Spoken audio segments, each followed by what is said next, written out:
আচ্ছা, আজকে আমরা যে কম্বিনেশনাল লজিক সার্কিট নিয়ে আলোচনা করব সেটি হলো এনকোডার। তো প্রথমেই আমরা যেটা দেখব যে এনকোডার কাকে বলে। তো চলো ক্লাসটা শুরু করা যাক। তাহলে দেখো, যে প্রক্রিয়ায় কম্পিউটারের ইনপুট তথ্যগুলি সমতুল্য বাইনারি কোডে অর্থাৎ 0 এবং 1 রূপান্তরিত হয় তাকে বলা হয় এনকোডিং, এবং এই এনকোডিং করার কাজটি যে কম্বিনেশনাল সার্কিটের সাহায্যে করা হয় তার নাম এনকোডার। আমি একটু ব্যাপারটা বুঝিয়ে বলি তোমাদের। বলছে যেখানে যে পদ্ধতিতে কম্পিউটারের ইনপুট তথ্যগুলো, মানে আমরা কম্পিউটারের মধ্যে যে তথ্যগুলো দেবো, এখন আমরা সবাই জানি যে কম্পিউটারের ক্ষেত্রে কিন্তু ইনফরমেশান যখন কম্পিউটারে স্টোর হয় সেই তথ্য কিন্তু স্টোর হয় কিন্তু বাইনারি ফর্মে, অর্থাৎ 0-1-এ স্টোর হয়।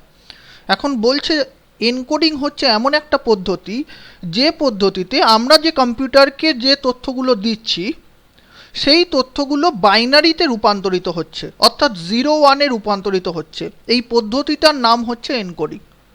এবং এই এনকোডিং করার কাজটি যে কম্বিনেশনাল লজিক সার্কিটটি করে, যে কম্বিনেশনাল লজিক সার্কিট দ্বারা তুমি এই এনকোডিং কাজটি করা হয় তার নাম হচ্ছে এনকোডার। তার মানে বুঝতেই পারছো, এনকোডার হচ্ছে এমন একটা কম্বিনেশনাল লজিক সার্কিট যেটা আমরা কম্পিউটারকে যে তথ্য দিতে চাই সেটা যে সিস্টেমেই হোক না কেন সেই তথ্যকে কিসে রূপান্তরিত করছে, বাইনারি সিস্টেমে রূপান্তরিত করছে, যাতে কম্পিউটারের মধ্যে সেই ইনফরমেশনটাকে স্টোর করা যায়। পরেরটায় দেখো, যেহেতু ডিজিটাল কম্পিউটার কেবল বাইনারি কোডে লেখা নির্দেশগুলি বুঝতে পারে, তাই এনকোডার দ্বারা ইনপুট তথ্যগুলিকে বাইনারি কোডে পরিণত করা হয়। তো যেমনটি আমরা বলছিলাম যে আমাদের যেহেতু আমরা জানি যে ডিজিটাল কম্পিউটার কিন্তু শুধুমাত্র বাইনারি ভ্যালু নিয়ে কাজ করে, তোমরা সেটা অলরেডি জানো। এবং ডিজিটাল কম্পিউটারের ক্ষেত্রে যাবতীয় তথ্য যখন স্টোর হয়, মেমোরিতে সঞ্চয় হয়, তখন কিন্তু সেটা বাইনারি কোডে স্টোর হয়। তাহলে ডিজিটাল কম্পিউটার বাইনারি নির্দেশ ছাড়া আর কিছু বুঝতে পারে না, তাই এনকোডার কি করছে, এনকোডার ইনপুট তথ্যগুলোকে বাইনারিতে পরিণত করে দিচ্ছে। পরের যে বিষয়টি বলার, দেখো, কোনো এনকোডারে সর্বাধিক 2n সংখ্যক ইনপুট লাইনের জন্য n সংখ্যক আউটপুট লাইন থাকে। অর্থাৎ কোনো একটি এনকোডার সার্কিটে যদি আমি ধরে নিই সেখানে ইনপুট লাইনের সংখ্যা হচ্ছে 2n, অর্থাৎ ইনপুট লাইনকে আমি 2 এর পাওয়ারে যদি রিপ্রেজেন্ট করতে পারি, তাহলে সেই ইনপুট লাইনের জন্য আমার আউটপুট লাইন হবে হচ্ছে n সংখ্যক। তার মানে বুঝতেই পারছো, এনকোডার হচ্ছে এমন একটি সার্কিট যেখানে ইনপুট লাইনের সংখ্যা কিন্তু আউটপুট লাইনের থেকে বেশি, তাই তো? তার মানে এখানে যদি ইনপুট লাইন 2n থাকে, আউটপুট লাইন হবে আমার n সংখ্যক। নেক্সট যে বিষয়টি বলার, দেখো, এনকোডারের ইনপুট লাইনগুলির মধ্যে থেকে কেবল একটি ইনপুট লাইন কোনো একটি সময়ে অ্যাক্টিভ হয় এবং এনকোডারটির দ্বারা সেই অ্যাক্টিভ ইনপুট লাইনটি বাইনারি কোডে রূপান্তরিত হয়। তার মানে এনকোডারের ক্ষেত্রে যে 2n সংখ্যক যদি ইনপুট লাইন থাকে, সেই 2n সংখ্যক ইনপুট লাইনের মধ্যে থেকে কেবলমাত্র একটি ইনপুট লাইন কোনো একটি সময়ে অ্যাক্টিভ হয়, অর্থাৎ অ্যাট এ টাইম আমার একটা ইনপুট লাইন কিন্তু সিলেক্ট হবে বা অ্যাক্টিভ হবে। এবং আমরা জানি অ্যাক্টিভ হওয়ার অর্থ হচ্ছে সেই ইনপুট লাইনটিতে 1 থাকবে, তাই তো? এবং এনকোডারটির দ্বারা সেই যে ইনপুট লাইনটি, সেই অ্যাক্টিভ ইনপুট লাইনটি কি হচ্ছে, বাইনারি কোডে রূপান্তরিত হচ্ছে। তার মানে এনকোডারে যত সংখ্যক ইনপুট লাইন থাকবে সেই তত সংখ্যক ইনপুট লাইনের মধ্যে থেকে কেবল একটি input line at a time active হবে, অর্থাৎ সেই ইনপুট লাইনটিতে 1 থাকবে, বাকিগুলোতে 0 পাবো আমরা। এবং যে ইনপুট লাইনটি অ্যাক্টিভ হলো সেই ইনপুট লাইনটি কিন্তু বাইনারিতে কনভার্ট হয়ে যাচ্ছে। বুঝতেই পারছো? তার মানে এখানে তুমি এনকোডার সম্পর্কে যে তথ্যটা বুঝলে সে থেকে কিন্তু আমরা বলতে পারি এনকোডার কিন্তু, আমরা ঠিক আগের যে ক্লাসটাতে করেছিলাম ডিকোডার, এনকোডার কিন্তু ডিকোডারের ঠিক বিপরীত কাজটা করছে। তোমার যদি মনে থাকে যে ডিকোডার কী করছিল, ডিকোডার কিন্তু যে কোনো বাইনারি ইনপুট কম্বিনেশনের জন্য যে কোনো একটি আউটপুট লাইনকে সিলেক্ট করছিল, তাই তো? বা ডিকোডারের ক্ষেত্রে যে কোনো বাইনারি কম্বিনেশনে যে কোনো একটি আউটপুট লাইন সিলেক্ট হচ্ছিল, বাকিগুলো কিন্তু ডিঅ্যাক্টিভ থাকছিল। এনকোডার বলছে ঠিক উল্টোটা, এখানে একটি ইনপুট লাইন অ্যাক্টিভ থাকবে এবং সেই ইনপুট লাইনের সাপেক্ষে বাইনারি কোডে সেই ইনপুট লাইনটি বাইনারি কোডে রূপান্তরিত হবে আউটপুটে। তাহলে এবার আমরা এনকোডারের ক্ষেত্রে একটু শুরু করা যাক। আমাদের সিলেবাসে যে এনকোডারগুলো আছে, প্রথম যে এনকোডারটা আছে দেখো, ডেসিমাল টু বাইনারি এনকোডার। তার মানে ডেসিমাল টু বাইনারি এনকোডার মানে বুঝতেই পারছো যে এখানে ডেসিমাল ইনপুট সংখ্যাকে বাইনারিতে রূপান্তরিত হবে। আমি এখানে ইনপুট দেবো ডেসিমাল তথ্য, আমার ইনপুটটা হচ্ছে ডেসিমাল সিস্টেমের ইনপুট, সেটা রূপান্তরিত যখন হচ্ছে কি সিস্টেমে কনভার্ট হচ্ছে, বাইনারি সিস্টেমে কনভার্ট হচ্ছে। তাহলে দেখে নেওয়া যাক। দেখো, ডেসিমাল থেকে বাইনারি এনকোডারের ক্ষেত্রে 0 থেকে 9 পর্যন্ত 10টি ইনপুট লাইন এবং 4টি আউটপুট লাইন থাকে। এই এনকোডারটি কোনো ডেসিমাল সংখ্যাকে 4 বিট বাইনারিতে রূপান্তরিত করে।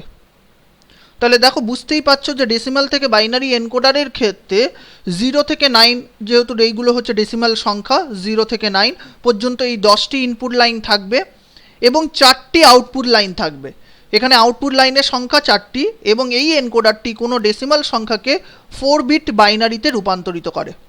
কেন 4টি আউটপুট লাইন? কারণ দেখো, যদি 3টে আউটপুট লাইন হতো তাহলে আমি ম্যাক্সিমাম কতগুলো ইনপুট লাইনকে রিপ্রেজেন্ট করতে পারতাম? 2 কিউব। 2 কিউবের ভ্যালু কিন্তু হচ্ছে 8। এক্ষেত্রে ডেসিমাল সংখ্যাটা কিন্তু, ডেসিমালের ইনপুট সংখ্যা কিন্তু 10। তার মানে আমি 3টে বিট বাইনারি দিয়ে কিন্তু কখনোই 10টা ইনপুটকে কিন্তু রিপ্রেজেন্ট করতে পারবো না, তাই তো? সেই জন্য কিন্তু 4টি আউটপুট লাইন থাকছে, অর্থাৎ এনকোডারটি ডেসিমাল সংখ্যাকে 4 বিট বাইনারিতে রূপান্তরিত করে। এইবার একটু আমরা ট্রুথ টেবিলের ব্যাপারটাতে আসি। ট্রুথ টেবিলটা দেখি ডেসিমাল টু বাইনারি এনকোডারের ক্ষেত্রে। তাহলে যেরকম দেখো, একটা দিকে ইনপুট আর একটা দিকে আউটপুট, এবং আমরা যেরকমটা বলছিলাম দেখো, এখানে ইনপুটের সংখ্যা কিন্তু 10টা। ইনপুট কলমটিতে দেখো 10টা ইনপুট আছে, ইনপুট লাইন। কি কি দেখো, D0, D1, D2, D3, D4, D5, D6, D7, D8 এবং D9। দেখো, এই যে সাফিক্সে যে ভ্যালুগুলো আছে 0, 1, এগুলো কিন্তু এক একটা ডেসিমাল নাম্বারকে ইন্ডিকেট করছে। প্রথম ডেসিমাল নাম্বার তোমরা জানো 0, তারপরে T1, তারপরে T2, 3 করে দেখো লাস্ট ডেসিমাল সংখ্যাটা কিন্তু 9। তাহলে এইটা হচ্ছে ইনপুটের, আমি 10টা ইনপুটের নাম আমি এরকম করে দিলাম, এক একটা ডেসিমাল ডিজিটকে রিপ্রেজেন্ট করছে এক একটা ইনপুট লাইন। আউটপুট দেখো, আমি 4 বিটের বাইনারি, যেহেতু আমরা জানলাম যে এইমাত্র যে ডেসিমাল থেকে বাইনারি এনকোডারের ক্ষেত্রে ইনপুটটা 4 বিট বাইনারিতে কনভার্টেড হচ্ছে, সেই জন্য দেখো আউটপুটের ভ্যালুগুলো আমি লিখছি O0, O1, O2, O3। এইগুলো যেহেতু বাইনারির পজিশন তোমরা জানো, 0, 1, 2, 3। এইবার দেখো, যেরকমটি বলছিলাম যে ডেসিমাল টু বাইনারি এনকোডার কি করে, অ্যাট এ টাইম একটা ইনপুট লাইনকে কিন্তু অ্যাক্টিভ করে। তাহলে অ্যাট এ টাইম একটা করে ইনপুট লাইন অ্যাক্টিভ হবে, বাকিগুলো কিন্তু অ্যাক্টিভ হচ্ছে, মানে সেই ইনপুট লাইনটিতে 1 পাবো, বাকিগুলোতে আমি কি পাবো? 0 পাবো। তাহলে দেখো, এখানে প্রথম যে ইনপুট লাইনটি অ্যাক্টিভ হচ্ছে সেটা কিন্তু D0। দেখো, D0তে 1 ইন্ডিকেট করছে, বাকি সমস্ত ইনপুট লাইনে কিন্তু আমরা কি পাচ্ছি? 0। আমরা আগে প্রথমে ইনপুট কলমটাকে সাজিয়ে নিই, তারপর আমরা আউটপুটের ব্যাপারটায় আসছি। তাহলে বুঝতেই পারছো, প্রথম ক্ষেত্রে আমরা দেখতে পাচ্ছি যে D0, দেখো যেটা ইয়েলো কালারের ব্যাকগ্রাউন্ড কালার রিপ্রেজেন্ট করছে, D0তে আমি 1 পাচ্ছি, বাকিগুলোতে আমি কি পাচ্ছি? 0। পরেরটার ক্ষেত্রে বুঝতেই পারছো, এবার D1টা সিলেক্ট হবে, অর্থাৎ D1-এ আমি 1 পাবো, বাকিগুলোর ক্ষেত্রে 0 পাবো। পরেরটার ক্ষেত্রে যদি আসি, দেখো D2তে 1 পাচ্ছ, বাকিগুলোতে 0। একই রকমভাবে পরের ক্ষেত্রে D3তে 1 পাবো, বাকিগুলোতে সব 0 পাবো। পরের ক্ষেত্রে দেখো D4টা অ্যাক্টিভ হবে, অর্থাৎ D4টা 1, বাকিগুলো 0। নেক্সট D5-এ দেখো 1, মানে D5 এখন অ্যাক্টিভ আছে, বাকিগুলোতে 0। নেক্সট দেখো D6-এ 1 পাচ্ছি, অর্থাৎ D6 এখন অ্যাক্টিভ, বাকিগুলো 0। এবার দেখো D7টা এখন অ্যাক্টিভ হয়েছে, D7-এ 1 দেখতে পাচ্ছি। একই রকমভাবে D8-এর ক্ষেত্রে দেখো 1 দেখতে পাচ্ছি আমরা। এবং লাস্ট কেসটা যদি দেখো, লাস্ট যে ডেসিমাল ডিজিট অর্থাৎ D9 সেটাতে 1 পাবো, বাকিগুলোতে 0। তাহলে আশা করি ইনপুটের ব্যাপারটা বুঝলে, যে যতগুলো ইনপুট লাইন থাকবে অ্যাট এ টাইম একটা করে ইনপুট লাইনই সিলেক্ট হবে। ঠিক আছে, এইবার দেখো আউটপুটের ক্ষেত্রে। তাহলে প্রথম ক্ষেত্রে প্রথম যে রোটা তুমি যদি দেখো, এখানে দেখো D0-তে 1 আছে। তাহলে D0-তে 1 আছে মানে এখানে ডেসিমাল ডিজিটটা কিন্তু আমার 0, অর্থাৎ 0টা এবার কিসে কনভার্টেড হবে? 4 বিট বাইনারিতে কনভার্ট হবে, কারণ এখানে D0-তে 1 আছে অর্থাৎ ডেসিমাল ডিজিট 0টা সিলেক্ট আছে।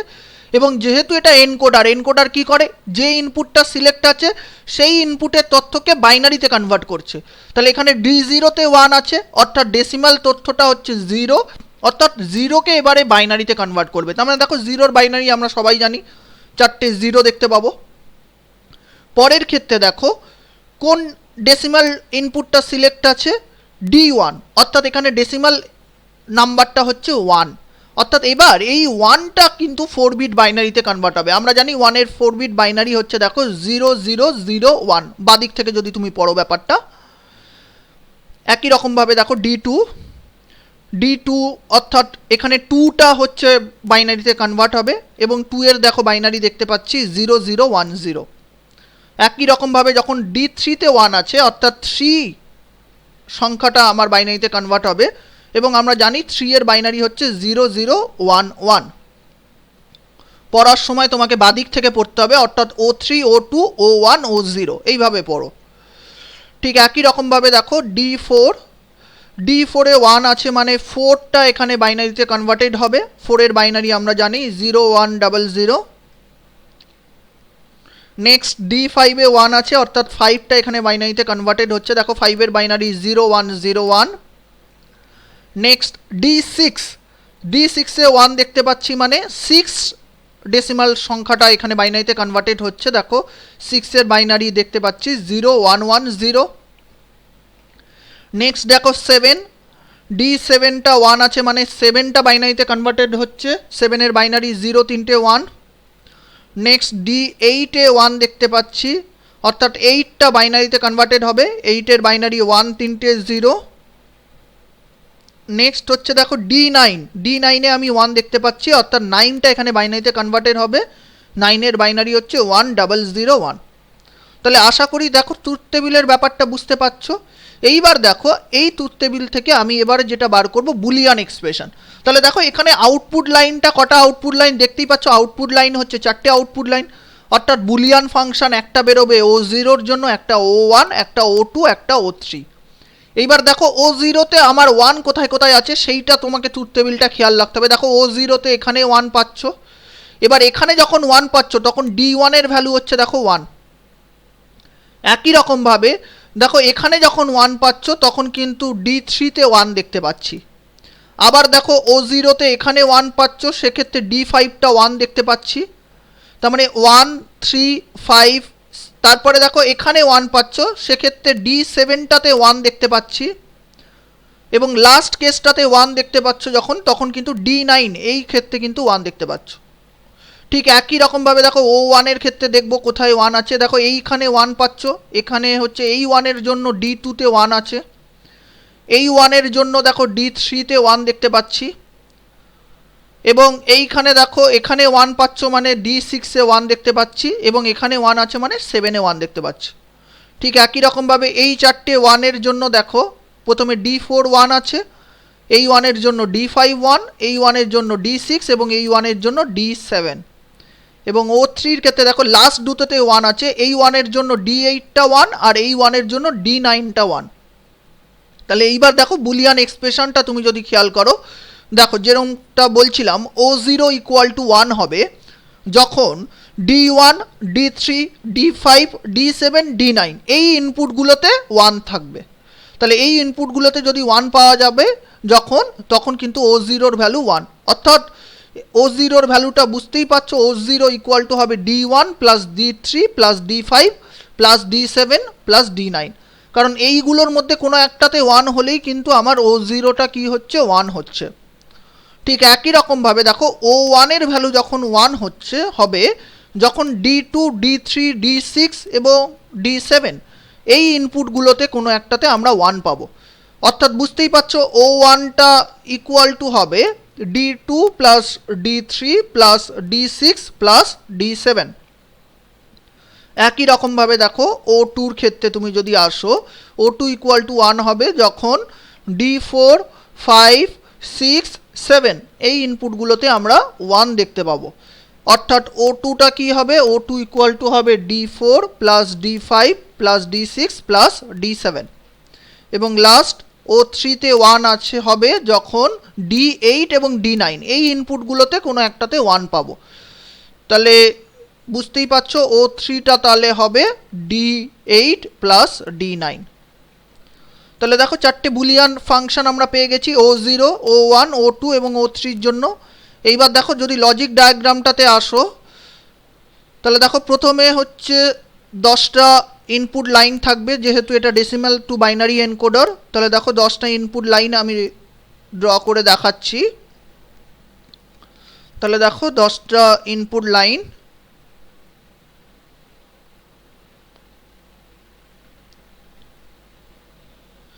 এইবার এই ইনপুটগুলোকে যদি আমি নাম দিই, যেরকমটা বলছিলাম যে ডেসিমাল নাম্বারের রেসপেক্টে আমি যদি নাম দিই D0, D1, D2, D3, 4, D5, D6, D7, D8 এবং D9।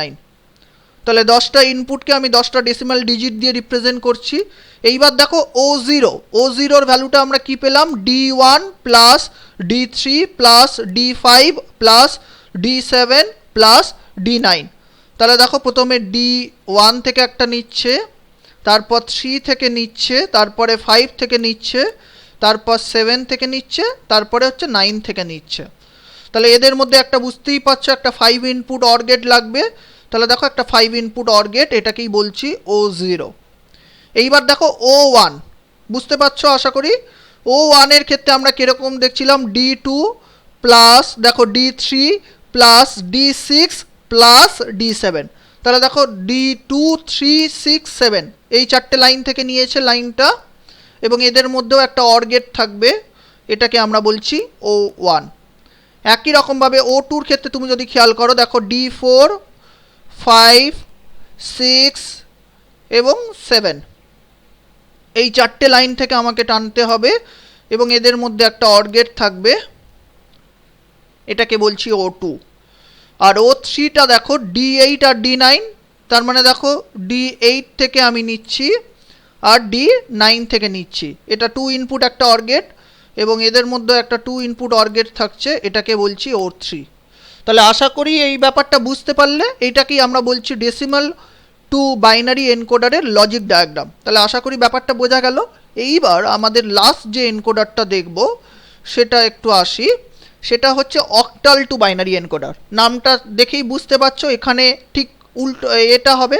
ডেসিমাল টু বাইনারি এনকোডারের ক্ষেত্রে যেরকম ডেসিমাল ইনপুটটা বাইনারিতে কনভার্টেড হচ্ছিল, তো এক্ষেত্রে অক্টাল টু বাইনারি এনকোডারের ক্ষেত্রে অক্টাল ইনপুট সংখ্যাটা বাইনারিতে কনভার্ট হবে। তাহলে একটু দেখে নিই। দেখো অক্টাল থেকে বাইনারি এনকোডারের ক্ষেত্রে 0 থেকে 7 পর্যন্ত 8টি ইনপুট লাইন এবং 3টি আউটপুট লাইন থাকে। এই এনকোডারটি কোনো অক্টাল সংখ্যাকে 3 বিট বাইনারিতে রূপান্তরিত করে। তাহলে যেরকমটা আমরা বলছিলাম যে অক্টাল থেকে বাইনারি এনকোডারের ক্ষেত্রে 0 থেকে 7 পর্যন্ত 8টি তোমার ইনপুট লাইন থাকে, আমরা সবাই জানি অক্টাল থেকে বাইনারি এনকোডারের ক্ষেত্রে, এবং 3টি আউটপুট লাইন থাকে। এই এনকোডারটি তাহলে কি করছে, অক্টাল সংখ্যাকে 3 বিট বাইনারিতে রূপান্তরিত করছে। কেন 3 বিট লাগছে, দেখো 2 কিউবের ভ্যালু কিন্তু 8 আসছে। তাহলে এইবার যদি আমি একটু ট্রুথ টেবিলের দিকটাতে তাকাই, দেখো অক্টাল টু বাইনারি এনকোডারের ট্রুথ টেবিলটা, তাহলে যেরকমটা আমরা বলছিলাম দেখো ইনপুট আউটপুট, তাহলে বুঝতেই পারছো এটা অক্টাল থেকে বাইনারি এনকোডার 8টা ইনপুট লাইন থাকবে, D0, D1, D2, D3, 4, 5, 6, 7 এইগুলো সব অক্টাল সংখ্যা তোমরা জানো। এবং আউটপুটের ক্ষেত্রে যেহেতু এটা 3 বিট বাইনারি, সেই জন্য আমি নাম্বারিং করছি পজিশন অনুযায়ী O0, O1, O2 ডান দিক থেকে। তাহলে আমরা যেরকমটা জানি যে এনকোডারের ক্ষেত্রে অ্যাট এ টাইম একটা ইনপুট লাইন সিলেক্ট হবে, বাকিগুলোতে অর্থাৎ সিলেক্ট হচ্ছে বা অ্যাক্টিভ হচ্ছে, অর্থাৎ সেই ইনপুট লাইনটিতে 1 দেখতে পাবো, বাকিগুলোতে 0। তার মানে প্রথম কেসটাতে যদি দেখো প্রথম অক্টাল সংখ্যাটা সিলেক্ট হচ্ছে, প্রথম অক্টাল সংখ্যা অর্থাৎ D0, এটা দেখো অ্যাক্টিভ হচ্ছে, এটাতে আমরা 1 দেখতে পাচ্ছি, বাকিগুলোতে কিন্তু আমরা কি পাচ্ছি 0 পাচ্ছি। আগে আমরা ইনপুটটা কমপ্লিট করি। পরের ক্ষেত্রে বুঝতেই পারছো যে এবারে অক্টাল সংখ্যা D1, অক্টাল নাম্বারটা হচ্ছে D1, এটি সিলেক্ট হবে, বাকিগুলো 0 পাবো। পরের ক্ষেত্রে তুমি যদি দেখো অক্টাল নাম্বার 2 অর্থাৎ D2তে দেখো অ্যাক্টিভ হয়েছে, D2টা আমার সিলেক্ট হয়েছে, D2তে 1 দেখতে পাচ্ছি, বাকিগুলোতে 0। পরের কেসটাতে আসো, দেখো অক্টাল সংখ্যা 3 এইটা অ্যাক্টিভ হচ্ছে, D3তে আমার 1 আছে। পরেরটার ক্ষেত্রে দেখো D4 এই অক্টাল ইনপুটটা আমার অ্যাক্টিভ হলো। পরের কেসটাতে তুমি যদি দেখো D5 এই অক্টাল ইনপুটটি অ্যাক্টিভ হচ্ছে, বাকিগুলোতে 0 আছে। পরের কেসটিতে তুমি যদি আসো দেখো D6 এই অক্টাল ইনপুটটি অ্যাক্টিভ হচ্ছে, এবং লাস্ট কেসটি তুমি যদি দেখো লাস্ট যে অক্টাল সংখ্যাটি আছে অর্থাৎ D7 এইটি অ্যাক্টিভ হয়েছে, বাকিগুলোতে 0 আছে। এইবার দেখো আউটপুটের ক্ষেত্রে যদি আসো তাহলে বুঝতেই পারছো যে এখানে D0তে 1 আছে অর্থাৎ অক্টাল সংখ্যাটা কিন্তু 0। এখন তাহলে আউটপুট মানে হচ্ছে এই 0 অক্টাল সংখ্যাটা কিসে কনভার্টেড হবে, বাইনারিতে কনভার্টেড হবে, এবং এটা 3 বিট বাইনারিতে 0টা কনভার্টেড হয়ে যাবে। ঠিক একই রকমভাবে দেখো D1-এ যখন 1 আছে অর্থাৎ 1 এই অক্টাল সংখ্যাটা 3 বিট বাইনারিতে কনভার্টেড হবে। তাহলে আমরা একটার পর একটা আসি। প্রথমে দেখো D0, তাহলে দেখো 0টা বাইনারিতে কনভার্টেড হচ্ছে, 0-র বাইনারি 3টে 0 তোমরা জানো অলরেডি। তারপরে দেখো D1-এ 1 আছে অর্থাৎ 1টা বাইনারিতে কনভার্টেড হচ্ছে, 1-এর বাইনারি 001, বাদিক থেকে পড়তে হবে, প্রথমে O2 তারপরে O1 তারপরে O0। তারপর দেখো D2-তে 1 আছে অর্থাৎ 2টা অক্টালে কনভার্টেড হবে, 2টা বাইনারিতে কনভার্টেড হবে, সরি, অর্থাৎ দেখো 2-এর বাইনারিটা হচ্ছে 010 আমরা জানি। তারপর D3-তে 1 আছে মানে 3টা বাইনারিতে কনভার্টেড হচ্ছে, 3-এর বাইনারি দেখো 0 দুটো 1। তারপরে D4-এ 1 আছে, 4-এর বাইনারি 100। D5-এ তারপরে 1 দেখতে পাচ্ছি অর্থাৎ 5-এর বাইনারিটা 5টা বাইনারিতে কনভার্টেড হচ্ছে, 101 5-এর বাইনারি। তারপরে দেখো D6 এতে 1 আছে, 6টা বাইনারিতে কনভার্টেড হবে, 6-এর বাইনারি জানো তোমরা 110। এবং D7-এ 1 আছে অর্থাৎ 7টা বাইনারিতে কনভার্টেড হচ্ছে, 7-এর বাইনারি হচ্ছে 3টে 1। আশা করি ট্রুথ টেবিলের ব্যাপারটা বুঝতে পারলে। এইবার দেখো লজিক বুলিয়ান এক্সপ্রেশনে আসবো। তাহলে বুলিয়ান এক্সপ্রেশন O0-র জন্য হবে, O1-এর জন্য হবে, O2-এর জন্য হবে। তাহলে O0-তে দেখো এখানে 1 আছে, এখানে 1-এর জন্য দেখো D1টাতে 1, এখানে 1 আছে, D3-তে 1 দেখতে পাচ্ছি, এই 1 মানে হচ্ছে D5-এ 1, এই 1 মানে D7-এ 1। তাহলে কোথায় কোথায় 1গুলো পাচ্ছি, D1-এ যখন 1 পাচ্ছি তখন O0-তে 1, যখন D3-তে 1 আছে তখনও O0-তে 1, যখন D5-এ 1 আছে তখনও O0-তে 1, যখন D7-এ 1 আছে তখনও O0-তে 1। তাহলে 4টে কেস আছে, D1, D3, D5, D7, এই 4টে কেসের জন্য আমরা O0-তে 1 পাচ্ছি। ঠিক একই রকমভাবে O1-এর ক্ষেত্রে তুমি দেখো এইখানে আমি দেখতে পাচ্ছি 1 আছে, যখন D2-তে 1, যখন D3-তে 1 পরেরটা, এবং লাস্ট দুটো 6 এবং 7। তার মানে O1-এ আমি 1 দেখতে পাচ্ছি, যখন D2-তে 1 পাবো, অর D3-তে 1 পাবো, অর D6-এ 1 পাবো, অর D7-এ 1 পাবো। এই 4টের মধ্যে যে কোনো একটাতেই যদি 1 থাকে তাহলেই আমরা O1-এ 1 পাবো। এবং লাস্ট দেখো O2-তে 1, তাহলে এই 4টে 1-এর জন্য দেখো D4 1, 5 1, 6 1, 7 1। তার মানে O2-তে 1 দেখতে পাচ্ছি, যখন D4-এ 1 পাবো, অর D5-এ 1, অথবা D6-এ 1 পাবো, অথবা D7-এ 1 পাবো। তাহলে বুঝতেই পারছো বুলিয়ান এক্সপ্রেশনটা কীরকম হবে। দেখো যেরকমটা বলছিলাম, O0 = 1 হবে যখন D1, D3, D5, D7 এই ইনপুটগুলিতে 1 পাওয়া যাবে। তার মানে বুঝতেই পারছো O0 অর্থাৎ O0 = D1 plus D3 plus D5 plus D7। ঠিক একই রকমভাবে আমরা যদি O1-এর ক্ষেত্রে দেখি, O1 = 1 হবে যখন D2, D3, D6 এবং D7 এই ইনপুটগুলোর কোনো একটাতে 1 পাওয়া যাবে। তাহলে এই ইনপুটগুলোতে 1 থাকলেই O1 এ 1 হবে, অর্থাৎ O1 equal to D2 plus D3 plus D6 plus D7, এবং লাস্ট যে আউটপুটটা ছিল সেটা হচ্ছে O2। তাহলে O2-র ক্ষেত্রে 1 হবে যখন D4 D5 D6 D7 এই ইনপুটগুলোতে 1 পাওয়া যাবে। তার মানে অর্থাৎ আমরা বলতে পারি O2 equal to D4 plus D5 plus D6 plus D7। তাহলে তিনটে বুলিয়ান ফাংশন পেয়ে গেলাম। O0 একটা আউটপুট লাইনের জন্য, O1 এর জন্য একটা, O2 এর জন্য একটা। এইবার আমরা সরাসরি লজিক ডায়াগ্রামটাতে আসি। তাহলে যেরকমটা বলছিলাম, দেখো যেহেতু এটা অক্টাল টু বাইনারি এনকোডার, 8টা অক্টাল লাইন থাকবে, 8টি অক্টাল লাইন। দেখো 8টি অক্টাল যেহেতু সংখ্যা আছে, এখানে 8টা লাইন থাকবে। দেখো 8খানা লাইন। তাহলে এই 8খানা লাইনকে আমরা যদি এক একটি লাইনকে এক একটা অক্টাল ডিজিট দিয়ে রিপ্রেজেন্ট করি, তাহলে দেখো D0 D1 D2 D3 4 5 D6 এবং D7। তাহলে এক একটা অক্টাল, এক একটা ইনপুটকে আমরা এক একটি অক্টাল সংখ্যা দিয়ে রিপ্রেজেন্ট করলাম। প্রথম ইনপুটটাকে 0, তার পরের ইনপুটটা 1, তারপরেরটা 2 3, এরকম করে 7 অবধি। তাহলে যেরকমটা বলছিলাম, দেখো O0তে আমরা কোন কেসগুলোতে দেখছিলাম, দেখো 1 D1 D plus D3 D5 এবং D7 এই 4টে লাইন সিলেক্ট হবে এবং এদের মধ্যে একটা অর গেট থাকবে। এবার বুঝতে পারছো আশা করি। এইবার দেখো O1 এর ক্ষেত্রে এক্সপ্রেশনটা কি ছিল, দেখো 2 3 6 এবং 7 এই 4টে লাইন থেকে যাবে, কারণ D2 plus D3 plus D6 plus D7 এটা ছিল O1 এর এক্সপ্রেশন। তাহলে এদের মধ্যে একটা অর গেট থাকবে, এটা হলো O1। এবং দেখো O2-র ক্ষেত্রে কি হচ্ছিল, 4 5 6 আর 7 এই 4টে লাইন আসছিল, এবং এদের মধ্যে একটা অর গেট থাকবে, কারণ এক্সপ্রেশনটা ছিল O2 equal to D4 plus D5 plus D6 plus D7। তাহলে দেখো এদের মধ্যে আমি একটা অর গেট ড্র করছি। তাহলে এইটা হলো আমার, দেখো, logic diagram for octal to binary encoder. তো আশা করি তোমরা ক্লাসটা বুঝতে পারলে। তো এখানেই আমাদের প্রথম চ্যাপ্টারটা কিন্তু এখানেই আমাদের শেষ হলো। Thank you.